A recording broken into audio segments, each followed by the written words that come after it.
about the stretch and how God will stretch us so that we're in places where we may not be the most comfortable, but it allows us to reach our purpose and our destiny. Okay. So I would love for you to talk about a moment in your career in which God stretched you beyond I'm so delighted to talk about it. Yeah. Now, while I was working in the banking industry, I painted just for the joy, or actually to relieve stress. Mm-hmm. I had no intention of selling my work because I love my work too dearly to sell. Yeah. But once I established the business, people wanted to buy my art. I said, I'm not going to be selfish, so I started selling my art. Mm-hmm. But I gathered and I collected an inventory of my work, 24 years. We are talking a few hundred pieces that I did over those years.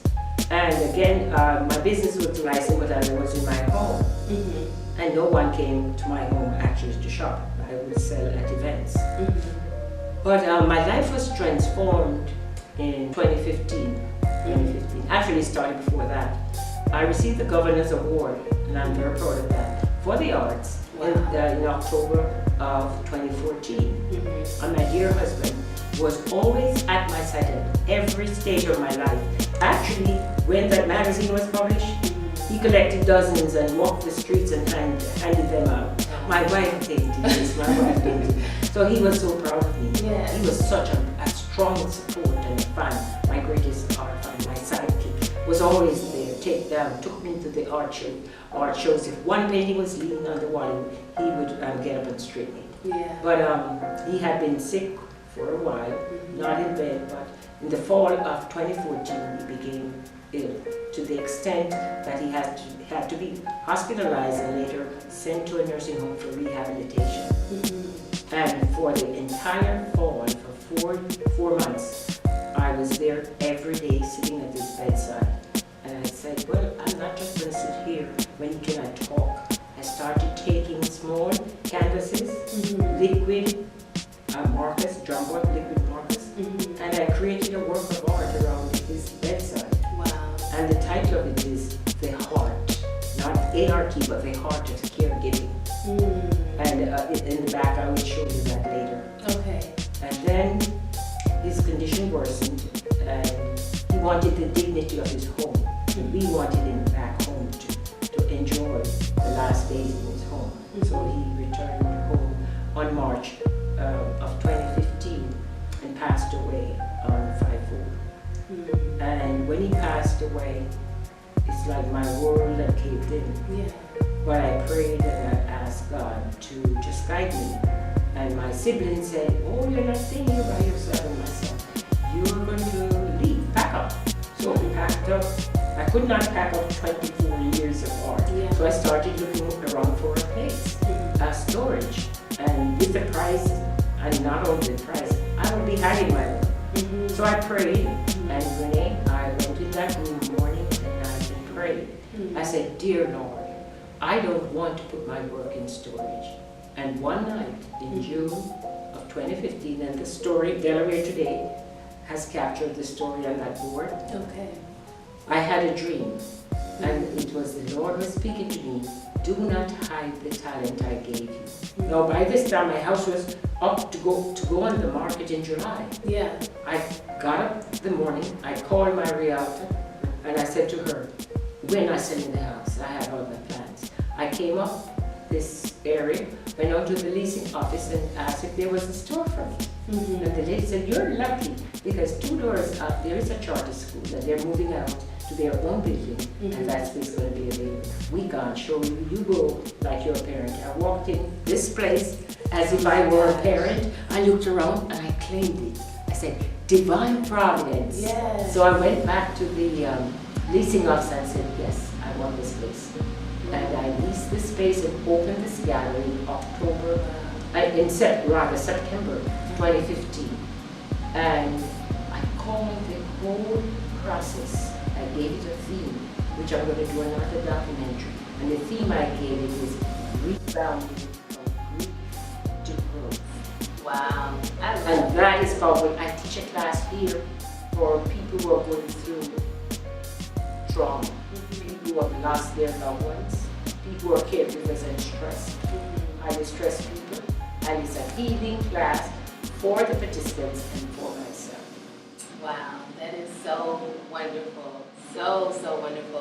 And I love hearing stories like that as someone who also has gone through grief, to know that it doesn't have to end there. So That's we think correct. our story ends in grief, but your story continues. You know, yesterday there was an article published about our new Congresswoman, Lisa Blunt Rochester. Yes. And she had gone through grief, had lost her husband, and we have compared notes.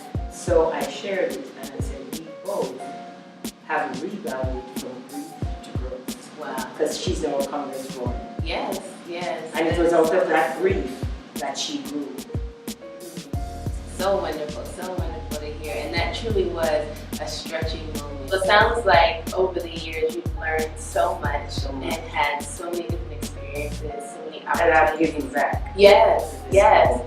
And so speaking of giving back, how do you desire to pour into the lives of others with the gifts that God has given you? Oh, well, let's begin with back in the 90s when my son was growing up on the east side of Wilmington. And I did not want him to run the streets, but I did not want to prevent him from playing with his friends. And we had a deal. He would go to play, but he would be engaged in some crazy activity. But Mom, my friend, bring them on. Yeah, so I converted my basement into a safe haven gathering. We had a podium, we had maracas, we had instruments, and those who could rap or write their stories, and we painted. And approximately 6 kids were in the group. And those who stuck with it graduated from high school and college, and are leading productive lives. There is a pending on the board titled Arts as Prevention. If we engage the kids in the arts at an early age, they are less likely to end up behind the bars. Oh, absolutely. Yes. So, talking about how I've used my art, so I use it with kids are my passion, being an educator, and I know the value. I know the transforming power of the arts, not just visual arts, but all the arts. And throughout, I've always focused to use it. I participate in summer arts in the park. As I said before, I traveled the state of Delaware, presenting folk art and culture, and intriguing stories to get people to understand the meaning of folk art. Yeah, that's awesome. And now I am taking it to another level. I am using it as a healing tool to more people going through grief.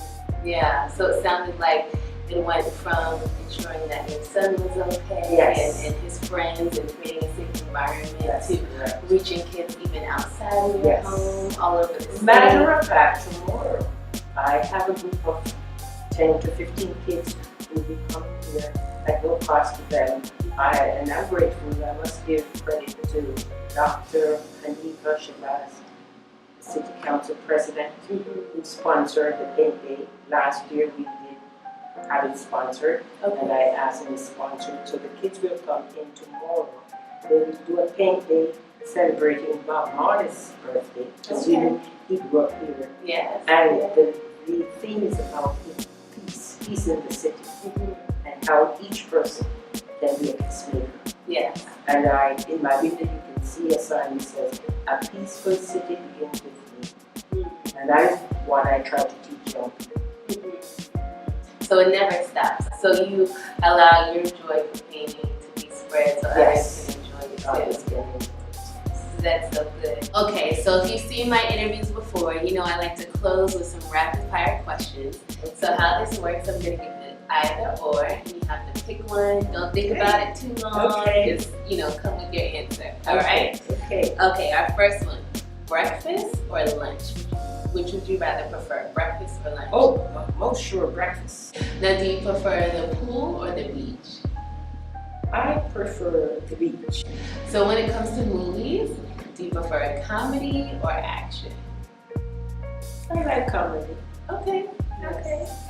And are you an early bird, when you get up really early, or a night owl? Oh wow. Sometimes both. Sometimes. Depends on my mood. Yeah. Yeah. And even though I'm my own boss, I still have a schedule. Okay. I That's like for my that. gallery. Yes. Yes. Now, do you prefer coffee or tea? Well, I prefer coffee, and I'm going to tell you why. Okay. As kids, we were told, don't touch coffee, don't drink it. Your brain will be stunted, etc. You go crazy if you Yeah. drink coffee. So, I know that I'm an addict. I love my coffee. Yeah. Gotta make up for that time, Yeah, right? that's right. Okay, when it comes to taking trips, do you prefer road trips to drive or to fly? I prefer to fly. Okay. Now, when it comes to sweet treats, do you prefer ice cream or cake? Ice cream. Okay. Yeah. Okay. Yeah, ice cream. Nice. And do you prefer the city or like country? Well, now that I've resided here for 33 years, and we made numerous, over those years, we made numerous attempts to move out of the city, but God wanted me here. I feel I have a mission to help the city kids. They call it a risk. I call them a promise. Yeah, a promise. Yes. It's society puts them at risk, but they're not at risk. Yes. So it is my mission to help these young people in the city. And last one, when it comes to seasons, do you prefer fall or spring? Wow, I love fall. You should see my fall seasons. That is when the adrenaline starts to flow. That is when winter's coming up. Beautiful leaves. I love to capture it on my canvas. Okay. So fall is my season. Yes. Okay. Well, I want to thank you so much for having me here, for just sharing parts of your story. It is so inspirational. I feel like I've learned so much from you in this time. And can I put a last very important part? Sure. A body of my work is spiritual. And I've been asked by different congregations to come in. I've gone to Canaan Baptist Church, and I was invited by Sam Church, St. Baptist, St. Episcopal Church, St. Baptist, St. Andrew. And I was invited as a guest preacher. And actually it happened a week before my husband. Wow. So I use my art as a ministry. Wow. And I can tell. I can definitely I have a tell. whole series, One in the Spirit, Vision, Expression, Harmony. You can name the pieces. I have many pieces that are very spiritual. That's awesome. That's awesome. So, as you can see, there is such a wealth here. If you get an opportunity, please make sure you visit the Faith Gallery. It's at 227 North Market Street in Wilmington, Delaware. If you're around the area, it's absolutely beautiful in here. So make sure you come. And I'm online Okay. at www.lafaithgallery.com. I'm on Twitter and Facebook. I love Facebook. A lot of my work is on Facebook. Yes. My new series are not yet uploaded to my website. They're on Facebook. So friend me if you're on Facebook. Yes. Thank you so much. Thank you guys. I hope you have been inspired and blessed by this. You know that I love you with a love that only comes from the one up above. Have a blessed week. Bye.